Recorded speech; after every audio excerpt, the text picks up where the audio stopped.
Nanti bidang operator aja.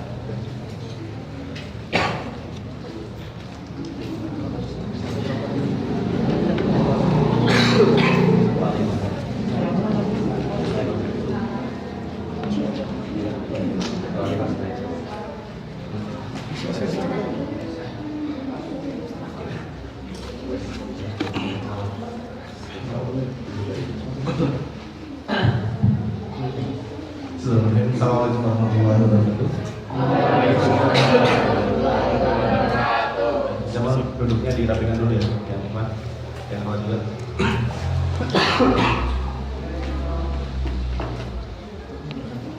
Baik, sebelum kita mulai, mari kita baca doa bersama-sama, semoga ilmu kita bermanfaat. Berdoa di persilakan.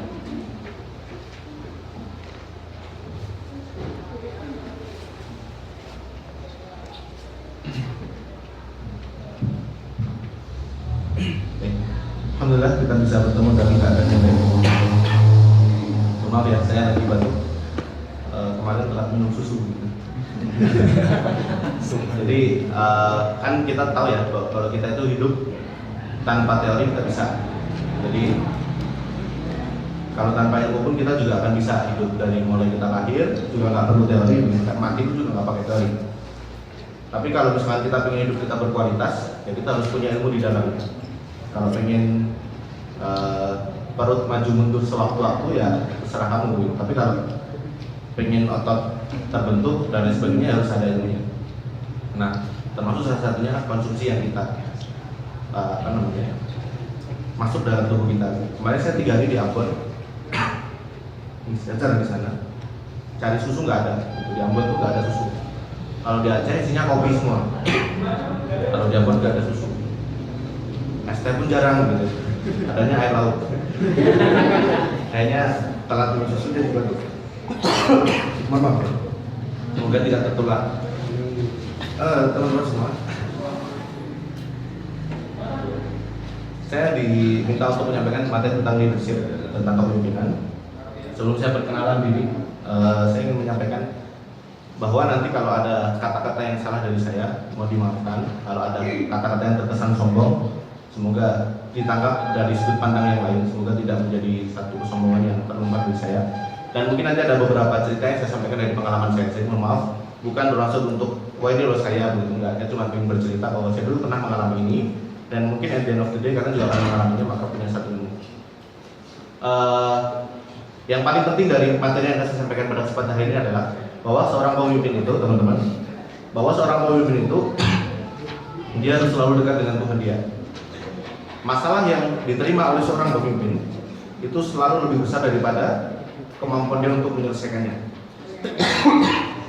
Jadi sekali lagi, masalah yang diterima oleh seorang pemimpin atau masalah yang dihadapi oleh seorang pemimpin itu selalu lebih besar daripada kemampuan dia untuk menyelesaikannya. Maka sebenarnya seorang pemimpin itu lebih memerlukan kemampuan ruhiyah daripada kecerdasan.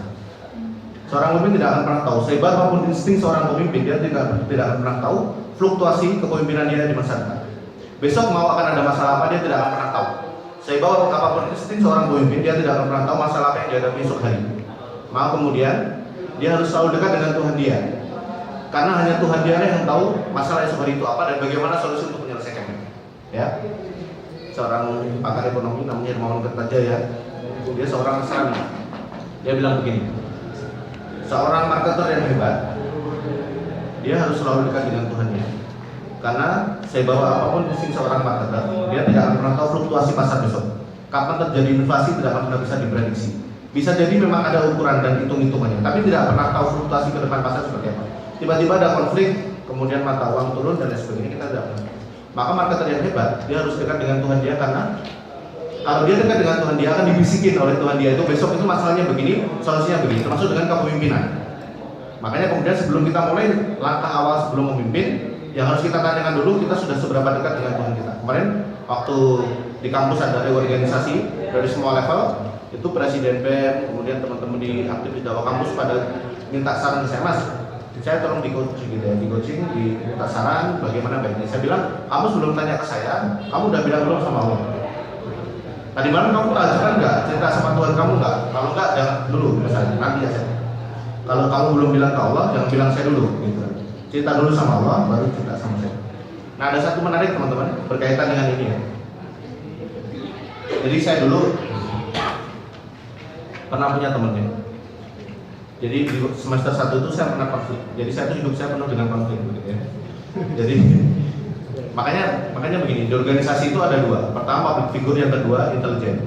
Itu satu teori organisasi yang saya pakai. Jadi ada dua, public figure dan intelijen. Seorang public figure di organisasi itu harus ada, karena dia menjadi representasi sebuah organisasi itu. Tapi di balik dia ada intelijen yang kemudian menyokong dia. Orang ini tidak boleh tahu orang lain itu bahwa di sini ada orang yang berperan di situ. Maka kemudian harus berbagi tugas. Saya lebih banyak diletakkan sebagai public figure. Ada untungnya, ada tidaknya. Kalau seorang intelijen, mungkin dia tidak banyak tepuk tangan, tidak banyak yang tahu kerja dia. Jadi kalau dia kerja bagus pun tidak akan ada yang menepuk tangan dia. Tapi kelebihannya atau keuntungan bagi dia tidak banyak musuh. Saya ini memang dari sejak semester 1 dalam tanda kutip dia banyak ditepuk tangan karena saya selalu menonjol. Saya tampil di depan, public speaking dan sebagainya. Walaupun saya juga menulis. Kemudian banyak sekali tepuk tangan yang saya terima memang. Tapi kemudian di satu sisi musuh saya juga banyak. Jadi kalau saya lewat begitu, yang menyingkir juga banyak begitu ya. Saya lewat begitu, semua orang udah mengalihkan pandangan sudah banyak sekali. Mengalihkan pandangan dari saya ke yang lain gitu ya, bukan dari yang lain ke saya. Itu udah banyak. Dan itu tingkat kebanyakan. Nah, ini anak sombong banget. Gitu. Nah, maka kemudian harus dibagi tugas, harus dibagi peran.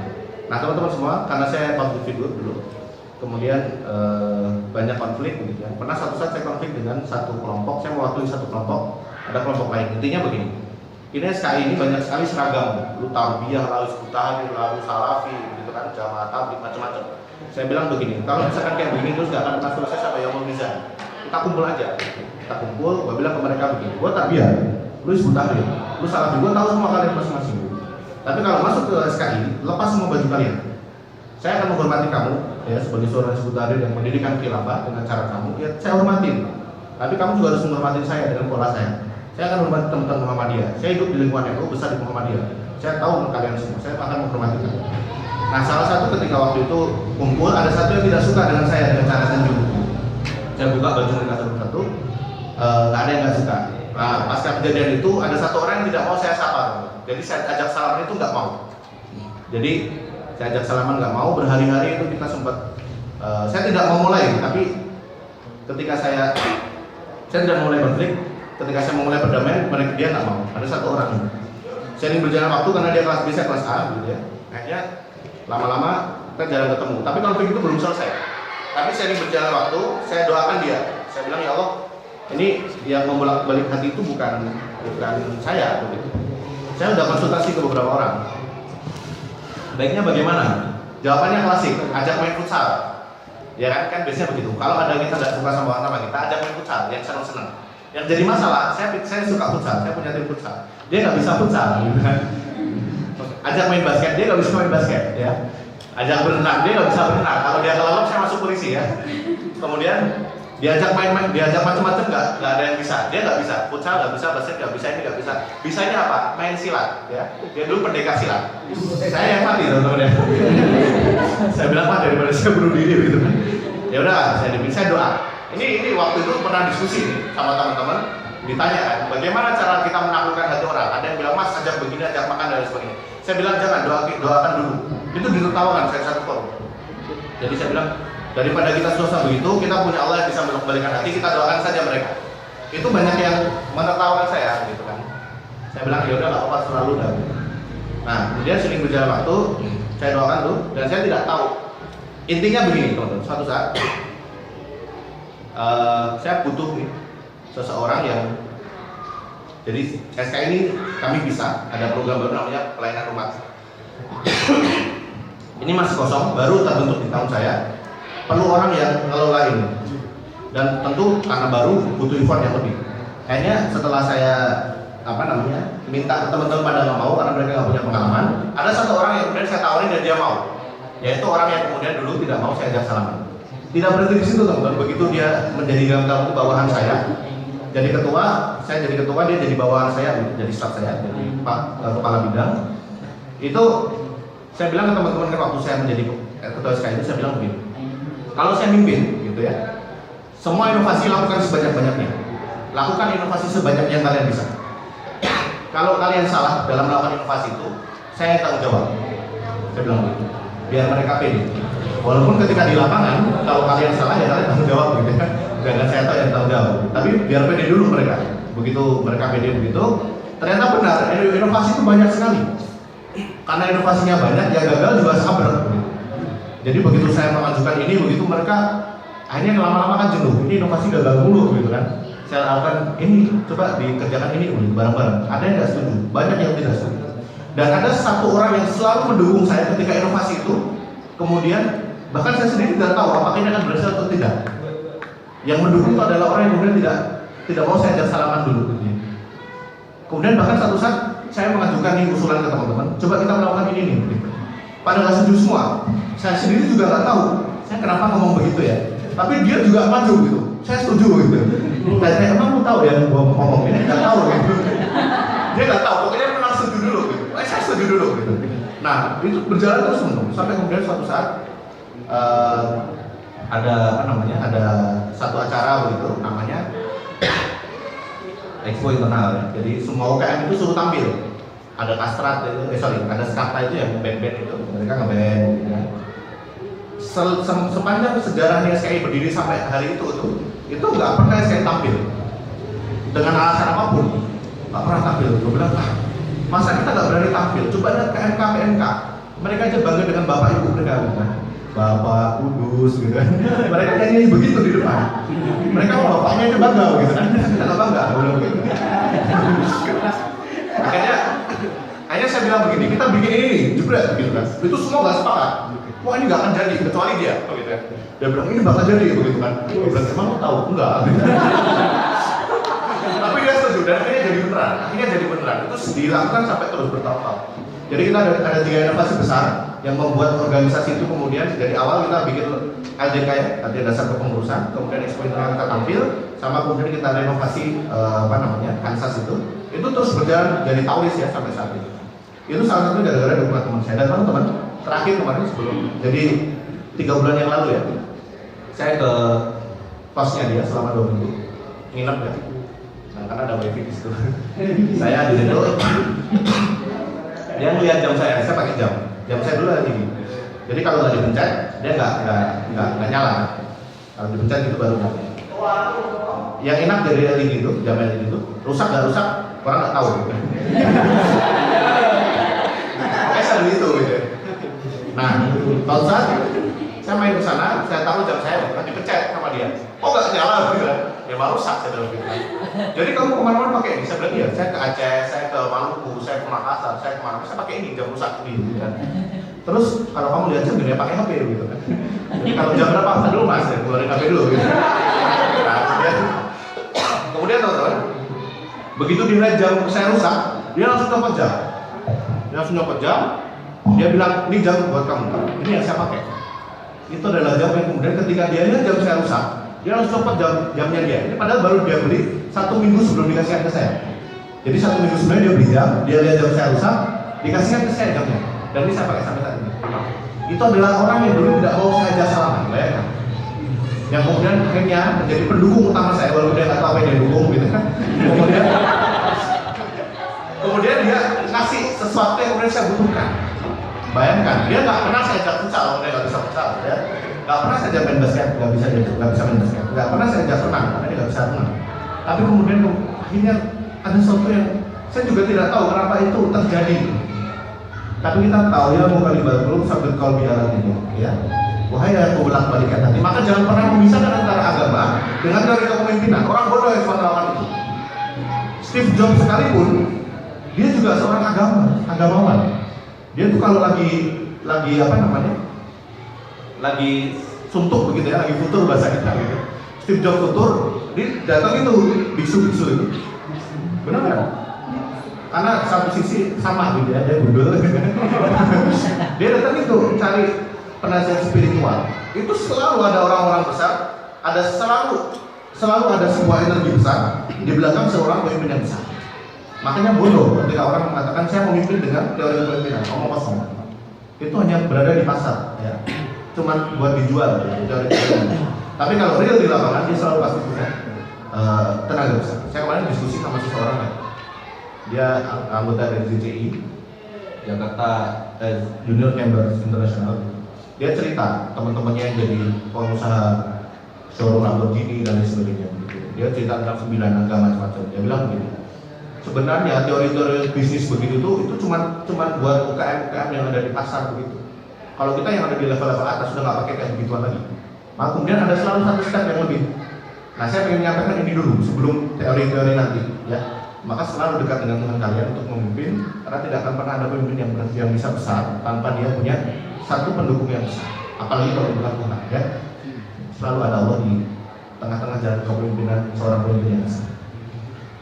Baik, nah, itu bukan awalan ya, itu masuk materi yang pertama. Ini nama saya Muhammad Sukri Rahman.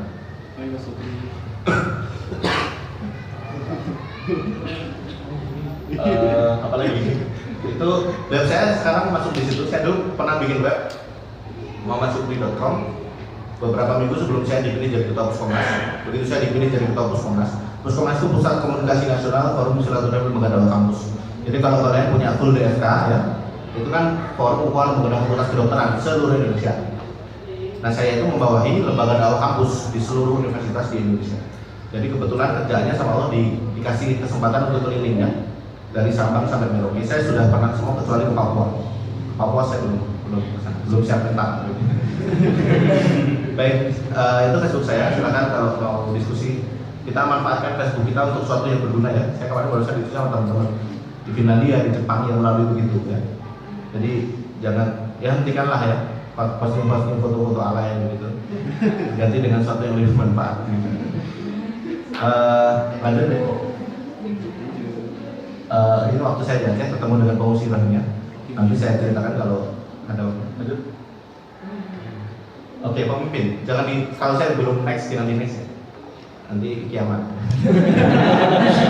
Apa itu pemimpin begitu? Apa itu pemimpin? Coba. Ini kan forum yang kalian akan dicetak sebagai kader yang baik ya. Kalau kita sama-sama aktif, saya pengen minta bantuan. Coba cung your hand. Pemimpin. Apa itu pemimpin begitu? Menurut kalian nggak ada yang salah? Cuman nggak benar. Silakan deh, namanya?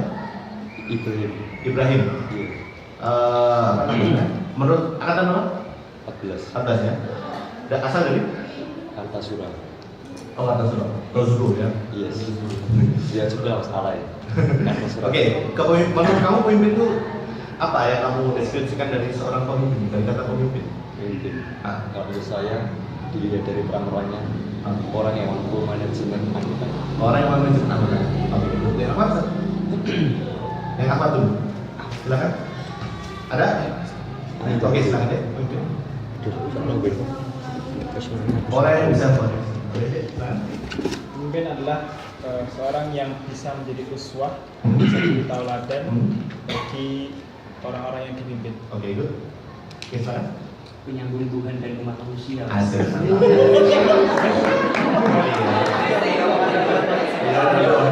Udah bau kiamat ya. Mantap. FSIKI ya harus ada Tuhannya. Ada lagi? Oke, lanjut deh. Kita sebenarnya nggak ada yang salah, tapi kita samakan persepsi kita ya tentang pemimpin. Lanjut. Oke, sebenarnya tidak ada yang salah, tapi yang apa namanya? Nanti ada yang saya sampaikan yang paling penting dari seorang pemimpin. Kita berbicara tentang pemimpin dulu. Secara frame kita sampaikan orang yang melakukan pekerjaan biasa, gitu ya, dengan cara yang orang yang melakukan pekerjaan yang biasa dengan cara yang berbeda dengan cara yang tidak biasa. Ya, jadi seorang pemimpin itu tidak perlu yang paling hebat sebenarnya. Tapi di saat-saat itu ada juga yang memang dibutuhkan yang paling hebat. Jadi kamu cukup menjadi orang yang biasa, asalkan kamu bisa melakukan pekerjaan yang luar biasa dengan cara yang tidak biasa, itu pemimpin. Kenapa kok begitu? Karena Steve Jobs pernah mengatakan bahwa yang membedakan antara pemimpin dan juga yang tidak itu adalah bagian satu apa? Inovasi. Steve Jobs pernah mengatakan begitu. Jadi yang membedakan antara pemimpin dan yang tidak, bukan pemimpin atau pemimpin dengan pekerja, adalah bahwa kemudian pemimpin itu selalu memberikan inovasi. Kenapa kok kemudian yang memberikan inovasi itu disebut pemimpin? Karena dia selalu berada di depan. Orang yang memberikan inovasi, dia selalu memberikan ide. Berarti dia selalu berada di depan. Orang yang kemudian tidak memimpin atau bekerja itu selalu mengikuti yang memberikan inovasi. Polanya selalu begitu. Maka kemudian Berbicara pemimpin itu tidak berbicara tentang jabatan. Enggak. Silakan baca buku 360 derajat leadership. Bukunya John C. Maxwell. Tebal sih ini ya. Kalau tidak mau beli silakan ke Gramedia selama 5 hari berturut-turut. Saya punya teman begitu. Dia kaya tapi nggak mau keluar duit buat beli buku, buat makan dia pengennya ya. Tapi dia rajin baca buku ke Gramedia gitu kan. Dari pada maghrib gitu. Karena pagi kuliah baca buku yang dia pengen gitu kan. Baca, dilihatin, kalau ada satpam lihat, dilihatin ganti gitu. Pasti satpamnya pergi gitu kan. Kalau udah mau tutup gitu, kalau udah mau tutup itu dilipat ya halamannya, ditaruh yang paling belakang gitu. Jadi kalau besok ada yang beli, nggak mungkin ambil itu, karena udah di paling belakang gitu. Jadi buku yang segini itu diambil dulu, taruh yang paling belakang, dibalikin lagi bukunya. Dan itu terus gitu, sampai buku itu selesai ganti yang lain gitu. Jadi wawasannya luas, duit nggak pernah keluar ya. Nah, tapi yang penting itu dibaca. Kalau di buku 360 leadership dijelaskan bahwa kemudian pemimpin itu bisa dari atas, tengah, bawah. Kamu seorang karyawan bisa jadi seorang pemimpin. Maka kemudian berbicara kepemimpinan itu berbicara tentang sesuatu yang tidak berkaitan dengan jabatan. Ya, apa itu nanti kita bahas. Ini pengertian paling sederhana. Lanjut. Oke, tadi sampaikan ya tidak. Lanjut. Dari mana pemimpin lahir? Ada dua. Pertama dari bakat atau dari lingkungan? Dua-duanya. Coba, ada yang berani ngomong? Yang belum? Dari lingkungan. Oke, kenapa dari lingkungan? Alasannya? Tertekan ya, tertekan. Kenapa dari lingkungan? Biasanya juga mempengaruhi. Oke, ada yang bilang dari lingkungan, ada yang tidak sepakat? Ada yang bilang dari bakat. Karena ada dua, dari bakat dan lingkungan. Coba, siapa yang pendapat kalian? Oke, silakan. Saya ada dua kemungkinan. Yang pertama misalnya dari kayak udah asli itu dia emang udah di jalan. Terus yang kedua itu dia juga bisa juga muncul dari lingkungan. Yang ketiga ada yang udah ditakdirkan dan juga dia mau belajar untuk menjadi lebih. Oke, good. Ada yang setuju? Pemimpin terlahir dari bakat. Ada yang tidak setuju? Pemimpin terlahir dari bakat. Setuju nggak kalian? Setuju. Setuju.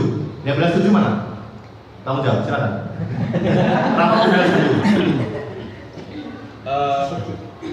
Dari bakat ya. Saya gimana ya? Bilang aja. Karena saya tuh sejak lahir jadi pemimpin mas gitu. Enggak, itu memang. Jadi sebenarnya saya setuju dengan bakat, tapi lebih ke lingkungan juga. Karena lingkungan dia punya bakat, tapi lingkungan tidak mendukung, dia tidak jadi. Oke, good. Lanjut. Lanjut lagi satu lagi. Satu lagi. Oke. Dari bakat, contohnya Alexander the Great. Ada, jadi dua-duanya mempengaruhi. Ada memang dari bakat, kita tidak bisa menafikan itu. Ada orang yang terakhir dari bakat. Bakat-bakat kepemimpinan itu menonjol sejak dari lahir. Saya punya teman namanya Abdullah Al-Hazmi, dulu presiden BEM FKWS. Itu dia orang paling supel sedunia akhirat, gitu ya. Supel sekali orang. Jadi begitu orang-orang lahir, gitu ya, bayi-bayi lahir itu yang lain nangis, dia bikin orang ketawa, gitu ya. Karena sekolah dia. Saya belajar supel dari dia, Al-Hazmi. Nah, contoh yang lain itu adalah Alexander the Great. Jadi waktu dia umur 7 tahun, ya, kerajaan itu punya satu kuda yang tidak mau ditaklukkan oleh siapapun kecuali dengan dia. Bahkan bapaknya yang jadi raja waktu itu nggak bisa menaklukkan. Seorang pemimpin, seorang raja itu biasanya diidentikan dengan menaklukkan kuda. Jadi kalau misalkan dia itu bakat pemimpinnya besar, itu biasanya kuda liar ditaklukkan itu, wah ini bakat pimpin. Memang begitu dulu ya. Nah tiba-tiba nih begitu kuda liar ini di kandang nggak bisa ditaklukkan, Alexander the Great datang. Waktu itu 7 tahun, dia ngelus-ngelus kepala kudanya, itu udah manut ke dia. Bapaknya bilang, negara ini terlalu kecil untuk kapasitas kepemimpinan kamu. Dan ternyata benar, dia jadi penakluk yang besar. Tapi yang dari itu bukan contohnya Salahuddin Al-Ayyubi. Dia dulu orang yang kalau bahasa Melayu itu pondan. Pondan itu becok. Jadi Salahuddin Al-Ayyubi dulu itu kerjanya dia manicure pedicure, gitu ya. Kemudian ke kebun teh, ambil yang paling pucuk begitu kan, bikin teh pucuk harum. Gitu. Kemudian dia itu suka kalau bahasa kita kesalahan lah. Memang begitu Salahuddin Al-Ayyubi. Sampai kemudian ada yang risih, ini orang bentuknya kok kayak begini. Siapa? Paman dia. Paman dia bikin ini, ponakan saya kok kayak begini. Pamannya raja. Ini kalau saya punya keponakan kayak gini, nama saya tercoreng gitu kan. Kayaknya dilatih dia untuk menaklukkan Mesir. Kata waktu itu saudara Nabi waktu diseret gitu ya, dia bilang begini, kalau sampai Mesir itu menang, kita bisa ditaklukkan, seluruh Mesir dihadiahkan ke saya, itu tidak lebih membahagiakan saya daripada aktivitas yang saya lakukan selama ini. Jadi dia itu dalam tanda kutip menolak Mesir, mau dihadiahkan ke saya nggak mau. Saya lebih milih diri daripada berperang. Dia paling takut dengan darah. Tapi kemudian gara-gara dipaksa, dia bisa menaklukkan bahkan tidak hanya Mesir, tapi Al-Quds yang kemudian sekian ratus tahun itu sudah bisa ditaklukkan. Mulai zamannya Nuruddin Mahmud, Imaduddin Zangki dan lain sebagainya itu nggak bisa menaklukkan Al-Quds. Dan tiba-tiba saudara Nabi yang awalnya bencang begitu ya, tiba-tiba bisa. Para sejarawan mengatakan kita tidak boleh menuliskan sejarah saudara Nabi karena akan mengurangi kekesatriaan dia. Tapi ada sebagian mengatakan kita harus bisa, justru kita harus tuliskan agar orang-orang itu tahu bahwa kemudian seseorang ketika dia masuk ke Islam maka dia akan menjadi seorang kesatria bagaimanapun backgroundnya. Jadi ada dua ya. Saya termasuk dari lingkungan. Saya dulu kalau ketemu orang nangis, bener. Saya ketemu orang. Saya kelas 3 SD itu masih ditungguin sama ibu saya. Kelas 3 SD masuk sekolah kita 4 bulan, dan saya di celana, ya kan? Itu mengebohkan seluruh SD. Bayangkan saya kayak begitu gitu ya. Saya bukan orang pemberani sejak dari kecil, ya, bukan orang pemberani. Tapi kelas 6 SD, ya kelas 1 SMP, saya sudah bisa ngantar rombongan itu. Ada yang SMP, ada yang SMA, ada yang kecil gitu. Dari Kediri ke Banyuwangi. Waktu itu saya jadi ketua pelajar Islam Indonesia daerah Kediri. Karena waktu itu nggak ada ketua lain, nggak ada orang. Ini Supri, ini cuma ada Supri jadi ketua, dipaksa. Akhirnya kemudian melakukan tanggung jawab yang seharusnya belum waktunya saya pikul. Tapi gara-gara saya dipaksa terus, lingkungan itu membentuk saya. Nah, jadi makanya kalau teman-teman nggak punya bakat, carilah sebuah lingkungan yang membentuk kalian di sana. Tapi kalau sudah punya bakat, tidak diasah, ya sama saja. Betul yang disampaikan. Tapi bakat itu memang ada. Makanya sadari kalian, kalau sudah punya bakat jangan disia-siakan. Bakat pemimpin itu banyak, ya. Salah satunya yang paling sederhana adalah supel. Kalau dia bisa bergaul dengan banyak orang dan semua orang suka sama dia, bakat pemimpin. Ya. Oke. Lanjut. Oke, lanjut. Saya tidak hafal. Mempekerjakan bawahannya mengilhami mereka. Yang satu atau dua pemimpin? Yang pertama atau yang kedua? Dua. Pertama atau kedua? Dua. Lanjut. Mengatakan aku dan mengatakan kita. Pemimpin yang pertama atau yang kedua? Ketiga. Dia tunjukkan ini masalah itu salah. Dia tunjukkan bagaimana membuat itu semua benar. Pemimpin satu atau dua?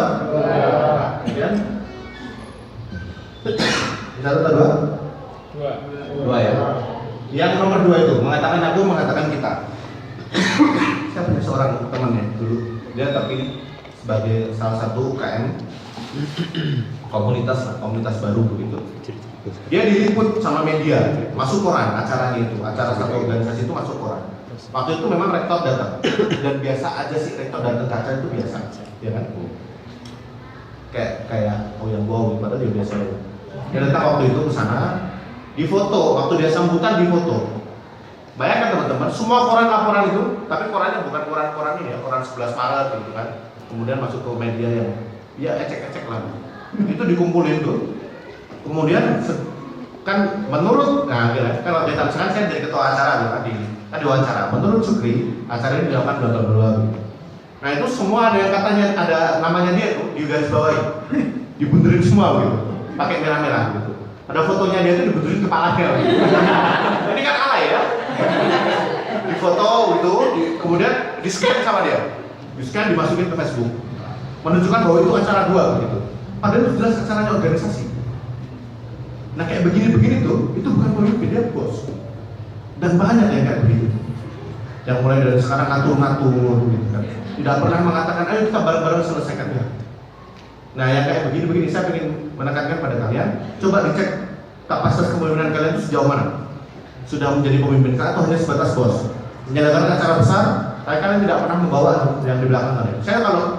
Saya waktu mimpin sekarang di BPS kan, saya punya satu staff. Dia jadi salah satu ketua komisi saya. Dia dulu ketua lembaga dakwah kampus. Kemudian sekarang jadi bawahan saya. Dulu kita punya Forbes, saya jadi ketua SKI. Dia ketua LDK. Saya dulu bawahan dia. Sekarang dibalik, saya jadi pemimpinnya dia. Dia di bawah saya.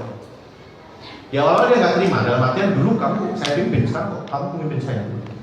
Ya saya lakukan teman-teman, begitu kita roadshow kemana gitu. Waktu saya ngunjungin waktu itu di Aceh, saya ajak dia, ikut saya ke Aceh. Terus ke Aceh, saya bilang ke teman-teman bahwa ini kerjaan Vessel DK ini yang kerjakan bukan saya ini cuma corong doang. Yang kerjakan tuh dia, otaknya itu di dia. Orang-orang sebagian mikir, sebagian mikir begini, kok pada akhirnya kok kamu tuh, kalau kita kan kadang begini, kalau kita gede-gede wong liya gitu kan, kita kan jadi nggak terkenal. Tapi saya bodoh amat, saya nggak perlu dengan jabatan. Saya pengen untuk menarik hatinya dia bahwa kemudian saya memimpin di sini itu bukan gara-gara saya minta. Dan saya tidak bermasalah dengan jabatan ini. Kalau kamu ambil sekarang, ambil aja. Dan ternyata alhamdulillah benar. Cara-cara begitu saya kemudian memuliakan yang lainnya. Saya tidak terlalu menonjolkan diri saya. Kalau saya nulis, saya tetap bilang, ini etika kepenulisan. Kalau saya tulis, ya sebutkan nama saya. Nggak boleh yang lain. Kalian juga sama, tidak akan pernah dilakukan ini. Tapi begitu forum-forum begitu, saya sampaikan, saya itu bukan siapa-siapa. Pemimpin-pemimpinnya itu mereka di belakang saya bilang. Dan ternyata benar. Alhamdulillah tim itu menjadi sedikit solid ya, karena 3 tahun yang Veselika tidak pernah apa-apa. Ternyata itu jalan. Dan salah satunya yang kemudian menarik bagi saya itu, tadi orang itu pernah suatu saat kita mengadakan acara siaran integratif seluruh Indonesia. Ada 37 daerah yang kita awasi, yaitu memantau satu persatu. Tanyakan dari mulai jam 8 malam sampai jam 2 pagi. Itu ngecek satu persatu kondisinya di daerah sana bagaimana dan sebagainya. Ya. Awalnya dia nggak mau kerja sama saya, tapi kemudian saya pengen menunjukkan ke dia bahwa kita itu nggak sedang pamer jabatan. Di pemimpin dia, kita itu satu tim. Gitu. Maka teman-teman seorang pemimpin, kalau kalian ngecek di antara kalian masih ada saja yang kemudian menunjukkan dia sebagai seorang pemimpin, dia bukan pemimpin, dia bos. Ya. Orang-orang seperti itu harus dikritik, tapi harus dengan pakai aturannya, jangan di depan. Oke, lanjut. Waktunya terbatas. Oke, sebentar. Kemampuan yang harus dimiliki seorang pemimpin apa? Apa? Intelektual, oke. Daya mempengaruhi orang lain. Mempengaruhi orang lain. Yang lain? Miami? Ada lagi? Adil, jujur, bermartabat, KPK. Apa lagi? Integritas. Oke. Jujur dan integritas bedanya apa? Oke, berkaitan dengan integritas. Ada yang pernah ikut acara saya di MMLC Nasional? Di UNS? Siap. Ada? Satu? Dua. Oke. Diam ya, kalian diam ya. Kalian diam. Saya mau tanya. Saya diulang menyampaikan. Kalian diam. Dek, seorang pemimpin itu dia butuh pencitraan atau butuh integritas?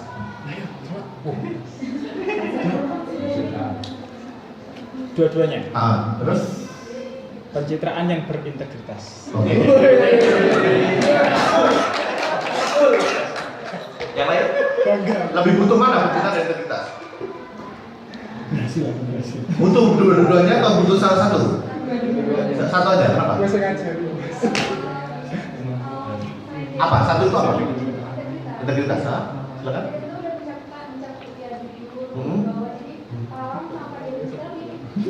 Oke, good. Yang lain? Ayo, Integritas dan pencitraan. Pemimpin itu butuh pencitraan nggak sih? Betul. Dia punya integritas sih misalkan, dia butuh pencitraan nggak? Betul. Kenapa? Kamu barusan bilang. Terus kamu bilang, oh maling gitu. Ada maling terus mainan HP. Kamu deh, tanggung jawab ya. Kenapa deh?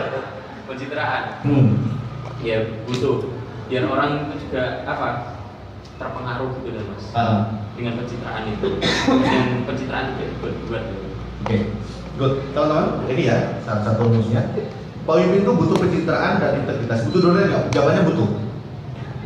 Tapi yang membedakan adalah begini. Seorang pemimpin yang dia cuma pencitraan tanpa integritas itu tidak akan bertahan lama dalam puncak kepemimpinan. Sehingga seorang pemimpin butuh pencitraan untuk berada di puncak kepemimpinan dia. Tapi hanya integritaslah yang menentukan seberapa lama dia berada di situ. Ya, saya ulangi. Seorang pemimpin butuh pencitraan untuk berada di puncak kepemimpinan dia. Tapi hanya integritaslah yang menentukan berapa lama dia berada di situ. Ya. Memang kalau skala kecil benar, tidak perlu pencitraan. Kalian di nyapres BEM gitu ya, nggak perlu pencitraan ya. pencitraan loyo karena nggak berguna gitu kan. Semua orang udah tahu gitu siapa kamu. Tiap hari ketemu jungkir balik bareng gitu kan. Oh ini di belakang ini ganteng orang jelek gitu kan. Ya nggak bisa dipencitrakan sebagaimanapun. Ini jelek gara-gara ini dulu operasi plastik begitu kan. Dia pengen jelek gitu kan, nggak bisa ya. Orang udah tahu, oh, ini jalan SD ini jelek kok gitu. Karena dia bilang begitu kan ya bagaimana lagi. Gitu. Ini orang jujur, ada orang tahu dia nilai duit gitu kan, nggak bisa. Tapi kalau dalam skala besar kita butuh pencitraan. Ya, saya nggak perlu menunjukkan siapa contohnya ya, pencitraannya baik, dan integritasnya nggak ada. Ya, yang ketawa-tawa tahu lah siapa orangnya. Lanjut terus. Oke, tadi yang disampaikan kemampuan apa yang harus dimiliki seorang pemimpin. Ini masuk yang ke inti banget. Maka jawabannya adalah kemampuan untuk mempengaruhi. Dan lanjut. Oke ya, kemampuan untuk mempengaruhi itu adalah kemampuan yang harus dimiliki oleh pemimpin. Yang lain tadi, jujur, adil, amanah, istiqomah, tabligh dan lain sebagainya, pemenangan, gitu. Itu semua adalah satu sarana. Jadi begini, kasih cerita ya. Jadi ceritanya waktu itu ada sebuah museum. Museum itu dia mendatangkan satu patung. Patung ini cuma ada 3 di dunia. Yang 2 sudah ditemukan, kurang 1. Nah, museum yang baru ini dia apa namanya? Tidak kedatangan patung ini.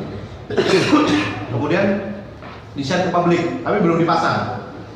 Untuk ngecek keasliannya, kurator-kurator itu diundang buat ngecek ini patung asli atau palsu. Kurator-kurator itu datang ke museum itu. Dia ngeliat, ini patung palsu. Palsunya di mana nggak tahu mereka. Kemudian kurator yang lain datang, yang ahli, dia juga dilihat. Wah ini palsu di patung, tapi dia nggak bisa jelasin palsunya di mana. Akhirnya gara-gara apa namanya, tidak ada yang bisa menjelaskan, museum memutuskan ini patung asli. Kurator nggak bisa menjelaskan kok. Akhirnya dipajang. Begitu dipajang, seiring berjalan waktu, ada satu teknologi untuk mengecek itu asli atau palsu. Ya. Kemudian diambil ternyata ya sedimennya begitu, serpihannya, dicek ini pasir kapan. Ya, batu ini kapan nih penyusunnya? Ternyata begitu dicek ini baru. Jadi bukan yang bertahun-tahun yang dimaksudkan itu, yang satu nggak ketemu itu. Ternyata itu benar-benar palsu. Jadi lebih benar kurator begitu ya. Tapi kemudian kurator itu kenapa nggak bisa menjelaskan bahwa ini palsu? Akhirnya kemudian dari di dunia psikologi terkenal istilah snap judgment. Jadi ketika kita memutuskan itu bagus, tapi kita nggak bisa menjelaskan kenapa kemudian itu bagus. Saya dulu pernah suatu saat ya, waktu zaman yang rada nggak jelas begitu ya. Ditanya, kenapa kamu cinta aku gitu kan?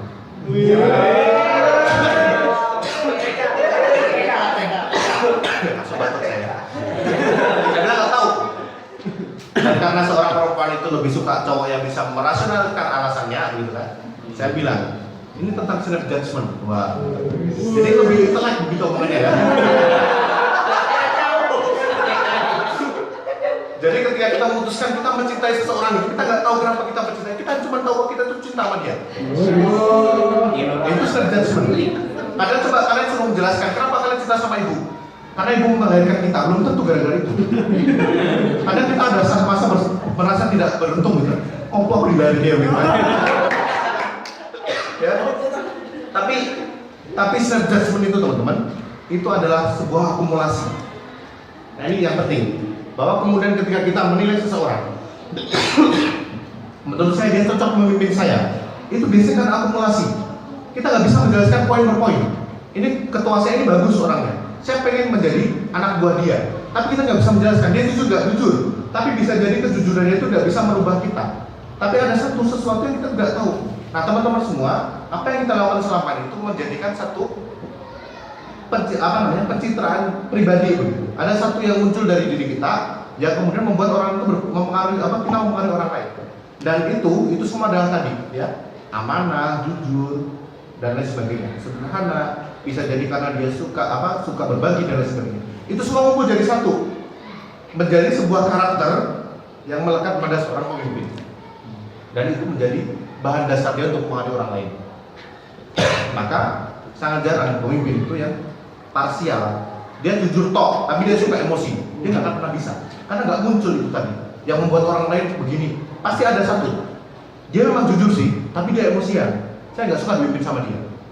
Dia memang penyabar sih, tapi dia korupsi. saya nggak suka dibimbing sama dia. Tapi ketika kemudian saya mau dibimbing sama dia, tapi nggak tahu kenapa, bisa jadi karena tadi ada kebaikan-kebaikan yang kemudian ngumpul jadi satu, yang kemudian membuat karakter seorang pemimpin itu muncul. Nggak tahu kenapa, pokoknya dia mau saya. Dulu ketika saya pemilihan ketua SKI, itu ada dua kubu, satu setuju saya, satu tidak. Siapa itu? Satu yang setuju itu Ikhwan, yang nggak setuju Ahwat. Semua Ahwat bilang sepakat Sukri jadi ketua, yang Ahwat nggak mau. Semua Ahwat bilang pokoknya jangan Sukri. Kenapa? Karena saya terlalu maskulin. Ya. Nah, saya terlalu otoriter. Waktu itu saya bilang begini, saya tuh koordinasi sama Ikhwan toh, sama Ahwat jangan terlalu banyak. Saya bilang begini, Ahwat itu mikirnya terlalu lama. Ya. Bukan gara-gara Oon ya. Mungkin bahasa halus dari Oon ya. Tapi mikirnya terlalu lama, nggak cepat. Saya ini kalau ada sesuatu di depan ya, makanya saya bilang begini teman-teman. Kalau kita pengen berani, yang pengen kita lakukan pertama itu jangan banyak mikir. Datang di tengah jalan, di sawah, di depan ada putih-putih. Pokoknya jalan dulu. Begitu dekat pocong, ya udah kan pocong. Pokoknya jangan banyak mikir. Kalau kita banyak mikir di depan nanti kalau ada pocong gimana? Ya udah paling urusan toh. Kalau kita banyak mikir kita nggak akan jalan. Saya lebih suka yang begitu. Makanya di SKI waktu itu saya bilang pokoknya jalan dulu. Pop, jatuh nggak jatuh, sakit ya udah. Ya apa bikinnya kan macam-macam ya. Nanti kalau depan ada jurang, kalau nyemplung gimana? Dicek dulu, muter dulu ke sana. Bukan lama. Setelah kiamat gitu ya. Pokoknya jalan dulu. Nah, gara-gara saya begitu, waktu pemilihan itu pokoknya Ahmad gak setuju semua. Pokoknya jangan Sukri gitu kan. Jangan Sukri. Tapi begitu saya kepilih ya saya berubah sikap.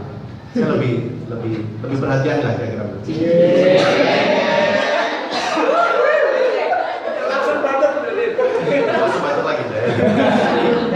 Oke, begitu ya. Mempengaruhi, tapi ingat, mempengaruhi itu tidak bisa dengan pencitraan.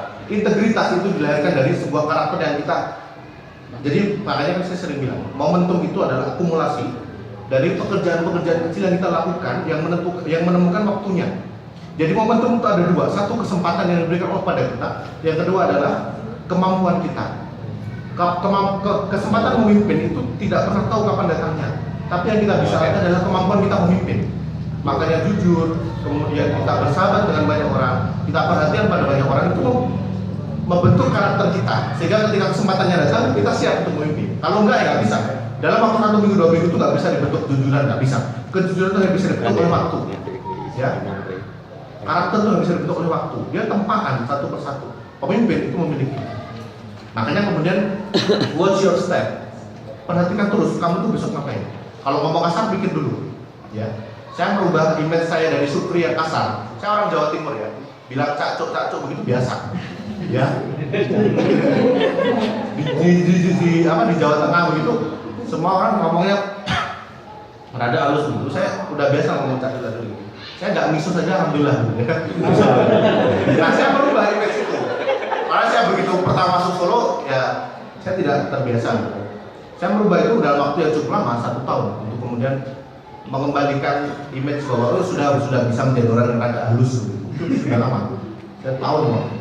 Maka teman-teman semua kemampuannya adalah mempengaruhi. Lanjut. Gimana caranya? Nah, yang saya sampaikan saat ini, setelah ini, itu adalah gimana caranya menuju pada satu hal tadi, bisa mempengaruhi orang lain. Jadi pusarannya adalah mempengaruhi. Tapi yang saya sampaikan adalah bagaimana caranya orang itu bisa terpengaruh pada kita. Ya, tak ulangi. Intinya adalah kita bisa mempengaruhi orang lain. Yang saya sampaikan setelah ini adalah gimana caranya kita itu bisa mempengaruhi orang lain agar orang lain terpengaruh pada kita. Caranya gimana? Pertama, cintai dulu. Ya, teman-teman, kalau kita mau jujur, maka sebenarnya pengorbanan itulah yang melahirkan cinta. Maka berkorbanlah terhadap sesuatu agar cintamu tumbuh seiring pengorbanan itu. Ya, ya. Maka cintai dulu. Orang yang mencintai pasti dia akan berkorban. Saya dulu teman-teman, maaf ya, saya cinta tentang diri saya sendiri saja. Semoga tidak menjadi kesombongan. Saya dulu kalau ada staff itu mau, tapi ini kuat ya, kenapa? Saya selalu kalau bahasanya selalu batuk ya. Jadi, tapi ini Wan, kalau ada adik saya itu, kalau dia mau berangkat, misalkan ada Temilnas begitu atau mana, dia lomba gitu, saya selalu datang ke kosnya dia, saya kasih 1 inovasi, saya kasih ini buat suplemen kamu. Diminum atau enggak ada urusan, tapi saya menunjukkan bahwa kalau kamu mau pergi, saya tuh peduli, saya tahu kalau kamu mau pergi.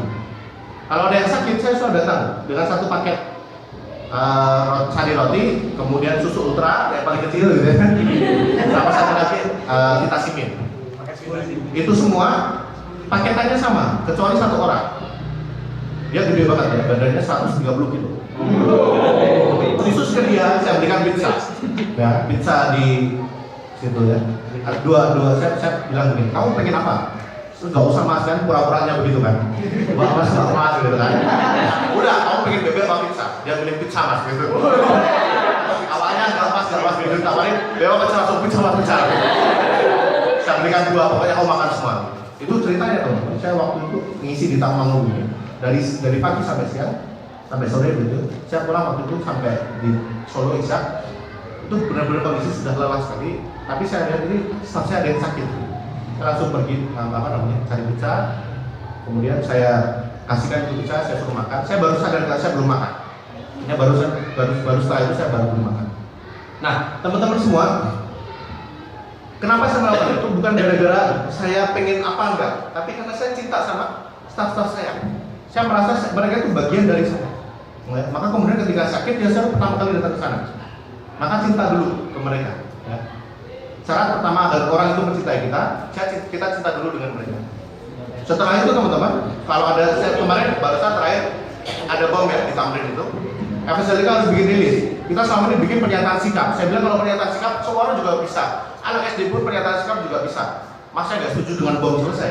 Saya bilang maka kita bikin satu tulisan konstruktif. Biasanya saya bikin tulisan. Saya bilang waktu itu saya sedang sibuk sekarang nggak bisa nulis. Kamu bikin bisa nggak? Dalam waktu setengah jam dia selesaikan semua tulisannya. Itu orang yang saya berikan tulisan tadi. Itu ketika saya minta begini dia jalan. Bahkan informasi yang tidak penting pun kadang disampaikan ke saya. Karena kemudian saya ada tanda kutip dia bilang sudah bisa menunjukkan bahwa saya itu mimpin kalian itu bukan karena apa-apa, karena saya mencinta pada kalian. Maka ayo kita sokong bareng-bareng organisasi ini. Dulu ada staff saya pengen berangkat MMLC di Aceh, namanya Nanda Samarahman. Taman sekarang jadi presiden BMFK. Satu lagi Nanda, terima biasa aktivis 4 Nusantara, 5 Nusantara. Saya bilang, duit SK ini cuma bisa berangkat salah satu di antara dua-duanya itu. Saya bilang, kamu tuh potensial semua buat berangkat. Ya udah pakai duit beasiswa saya. Duit beasiswa belum turun ke saya nih, langsung saya sampaikan ke dia. 800.000 ini berangkat. Pokoknya sisanya kamu tabarin sendiri. Tapi ini duit kamu buat berangkat. Saya nggak tahu habis itu saya makan pakai apa, nggak ada urusan. Saya pengen pokoknya dia berangkat dulu. Dan alhamdulillah ternyata benar, dia bisa memberikan satu kontribusi pada masyarakat. Saya berharap duit yang kemudian buat nyokong mereka berangkat, ya dikit-dikit saya punya dapat pahala juga lah. Tapi saya tunjukkan waktu itu, ini loh seorang supri, seorang ketua kalian, itu buat ngeluarin duit kalian berangkat itu nggak ada masalah. Maka kamu cintai SKI ini. Sampai kemudian dia aktif di mana-mana, tetap kalau ada SKI dia ada acara dia datang. Itu karena kemudian bukan karena seorang supri, tapi kemudian saya sebagai representasi SKI bisa menunjukkan ke dia bahwa saya cinta berorganisasi. Ayo kita sokong bareng-bareng. Ya. Jadi dulu nggak ada urusan. Jadi tunjukkan dulu. Makanya kemudian saya mulai ditanya, Mas gimana cara menunjukkan rasa cinta? Kita nggak usah bilang ke mereka. Pokoknya kamu do something aja deh. Tunjukin kalau kamu tuh cinta kepada mereka dengan cara berkorban. Maka pekerjaan pengorbanan itu yang akan menunjukkan pada mereka, yang akan berbicara pada mereka bahwa kamu cinta pada mereka. Biarkan pekerjaan pengorbanan itu yang kemudian buka suara. Kamu nggak perlu buka mulut. Udah biarkan mereka yang ngomong. Ya, salah satunya dulu yang saya terapkan ya, dan ini berhasil. Itu dulu begini. Jadi kalau ada acara, itu biasanya kan pada datang jam 3:30. Acara 2:30 kita mulai, datang 3:30, gitu kan? Ini orang Indonesia banget gitu ya. Dia menunjukkan ke identitas Indonesia ya. Saya waktu itu saya sudah terangkan awal-awalnya. Ayo datang dong, datang gitu. Gak ada yang datang tuh. Saya rubah konsep. Saya datang duluan jam 3. Langsung saya angkat hijab, karena hijab kita kan tambah pasang gitu ya. Pasang, terus kemudian saya datang jam 3, saya ambil tikar, saya pasang, kemudian hijab saya pasang, tinggal beberapa lah mikrofon dan sebagainya. Begitu mereka datang, udah ada ya begitu. Siapa yang pasang? Dia nggak usah tanya lagi, ada saya di situ. Dia nggak bakal tanya lagi siapa yang pasang. Udah jelas itu saya gitu ya. Nah setelah itu kemudian teman-teman pada semangat. Ya. Yes. Ada efeknya gitu. Ketika kemudian kita bisa, makanya learning by example, kita tunjukkan itu bukan semata-mata ini seorang supir ini mau berjuang, enggak. Saya cuma bisa menunjukkan bahwa saya itu cinta dengan acara kalian. Sebagai perwakilan dari SKI ini, saya cinta begitu. Jadi kalau misalkan sampai ketua itu nggak mau turun ke bawah, nggak mau menunjukkan rasa cinta dia ngomong kosong, dia nggak akan pernah bisa dapat cinta. Ya, maka cintai dulu dan cinta dengan berkorban. Makanya kalau kalian tanya di FSKI itu dapat apa sih? Berarti kalian belum berkorban. Belum berkorban kalian. Tapi kalau kalian sudah menemukan, di FSKI itu nikmat, berarti kalian sudah berkorban. Kenapa? Karena kecintaan itu tumbuh dari pengorbanan. Ya, maka jangan cari cintanya dulu, korbani dulu. Ya. Kemarin saya ketemu dengan seseorang. Saya itu nikah dengan seseorang yang tidak saya kenal, kata dia begitu. Gak cantik juga, kata dia begitu. Tapi nggak tahu kenapa saya sekarang cinta sekali gitu. Karena sejak dari awal dia berkorban untuk dia. Jadi seolah-olah begini. Kalau saya mau putusin dia, gitu kan, kalau saya mau cerain dia, saya sudah berkorban banyak, kok saya rugi dong. Kira-kira begitu. Paling kasarnya begitu. Makanya berkorban dulu. Itu makanya kalau kepala bidang itu stafnya tidak ngikut ke kalian, berarti kalian nggak berkorban ke mereka. Nah, periksa lagi. Itu bekal buat kalian besok kalau pemimpin, ya. Lanjut. Kalau penting ini lanjut. Lanjut aja. Oke, lanjut terus. Satu lagi. Oke, sip. Teman-teman, ada satu kisah begini. Tadi pertama ya, cintai dulu ya dengan cara berkorban. Pemimpin kalau nggak berkorban omong kosong dia mau diikuti sama yang lain. Yang kedua, ini masalah mendengarkan. Seorang pemimpin kalau banyak bacot dia nggak cocok jadi pemimpin. Ya, maaf ya. Balik lagi. Kalau dia banyak ngomong, nggak cocok buat pemimpin. Sejak dari awal nunjukin ya, wah gua begini, maksudnya tong sampah itu. Ya, nggak cocok kayak begitu pemimpin.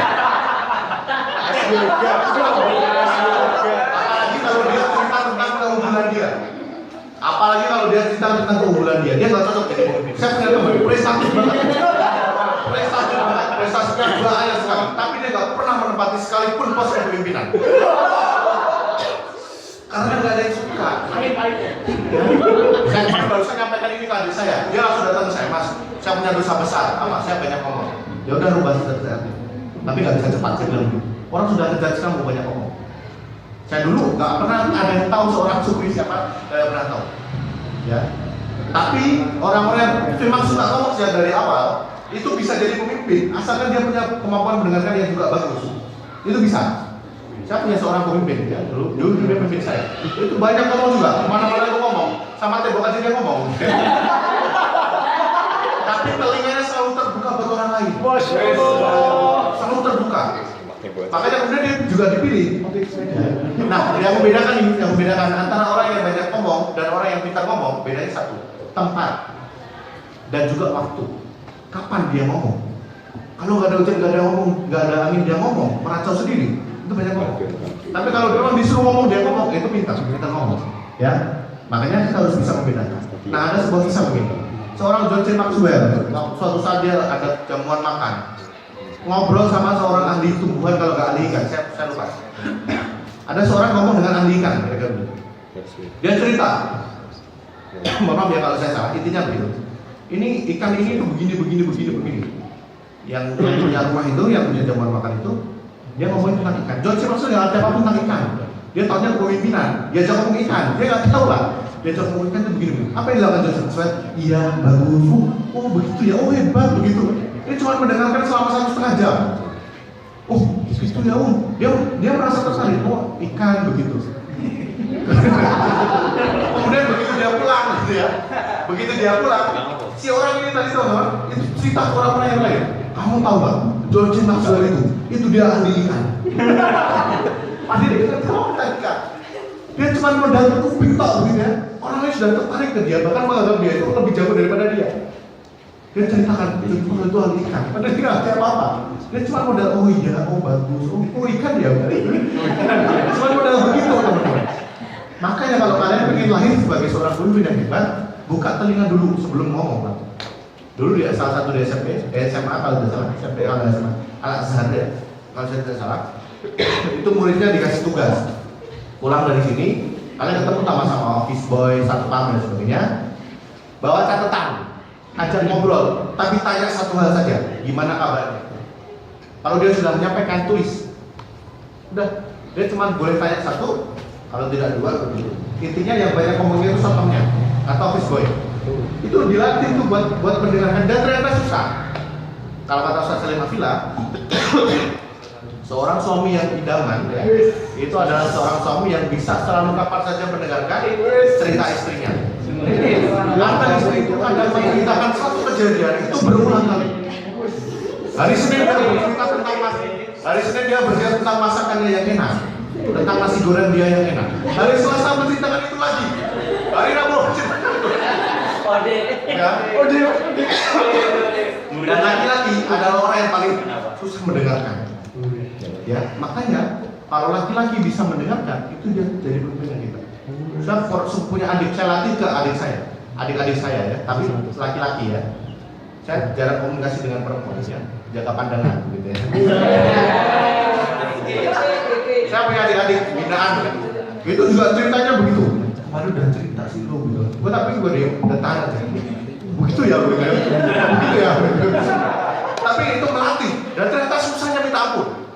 Ini mulut selalu pengen ngomong duluan. Kadang saya gitu ya. Kalau lagi ngomong begini saya bilang gitu. Itu biar saya nggak ngomong dulu ya. Dan maka teman-teman, pertama yang harus kalian rubah kalau pengen jadi pemimpin hebat, tahan dulu mulut kalian. Buka telinga lebar-lebar. Ini susah sekali. Harus mendengarkan dulu. Salah satu kemampuan yang kemudian dimiliki Abraham Lincoln, salah satu itu dulu pernah ada orang yang bilang, ini saya kenapa melihat dia sebagai pemimpin yang besar, karena dia itu paling pandai mendengarkan orang lain. Ya, telinga dia selalu terbuka. Ya, pertama, yang tadi adalah cinta dulu dengan berkorban. Yang kedua adalah dengan mendengarkan. Yang ketiga, terus, satu lagi, oke. Ya, silakan dibaca. Jadi dulu ada seorang yang begini. Jadi saya pernah ceritakan juga kemarin. Ada seorang direktur baru diangkat jadi seorang manajer lah. Dia ruang kerjanya di sini nih. Dia ruang kerja di sini, pintu masuknya di sini. Sepanjang pintu masuk sampai ke ruang kerja, yang ada satu bilik begitu, biliknya tapi kaca, dia bisa melihat karyawannya. Itu semuanya karyawan. Jadi ini pintu masuk, biliknya kerja dia di sini dengan pintu kaca, sehingga dia bisa melihat karyawannya. Dan di sekitar jalannya begitu, di sekitarnya sini itu semua karyawan dia. Itu masuk itu, manajernya itu masuk. Begitu dia jalan itu, yang awalnya itu semua ngobrol rumbi begitu. Begitu manajernya lewat itu semua diam. Begitu sampai ke bilik itu, ngomong lagi. Jadi ada diam. Begitu masuk ke bilik, lagi. Manajernya bingung, ini kenapa kok yang lain diam, saya limat. Ini apa gara-gara saya terlalu menakutkan? Akhirnya dia bikin manuver. Jadi di bilik mejanya itu dia jatuhin tuh misalkan air minum gitu. Pokoknya dia bikin satu caranya orang lain itu tertarik ke dia. Jadi di bilik itu dia bikin keramaian, keributan sendiri. Jadi berkasnya dijatuhin gitu kan, agar orang lain melihat ke dia. Tapi dia bikin lama-lama saya kayak orang gila gitu kan. Beginian sendirian. Akhirnya dia putuskan. Berhari-hari itu nggak jalan, dia putuskan begini. Baik, mulai saat ini saya coba tertarik ke mereka. Saya tidak akan membuat diri saya tertarik dulu ke mereka, tapi saya tertarik ke mereka. Begitu dia mikir sudah jenuh, dia keluar dari bilik, dia samperin satu persatu, dia ajak ngobrol. Satu-satu, gimana gitu kan dari seperti itu. Udah ngobrol satu persatu. Besoknya teman-teman, begitu dia lewat, semua orang datang ke dia, minta salaman, ngajak ngobrol dan sebagainya. Bayangkan teman-teman, maka teman-teman semua, kalau kita pengen orang tertarik ke kita, jangan pernah menunjukkan bahwa kita tuh hebat di hadapan mereka. Tapi coba tertarik ke mereka dulu. Ya, siapapun itu. Makanya kalau orang yang terus-menerus menunjukkan bahwa dia hebat, justru kehebatannya tidak pernah diakui. Ya. Minimal kalau dia memang benar-benar hebat, orang lain tidak akan mengatakan dia hebat, tapi orang lain mengatakan bahwa dia sombong.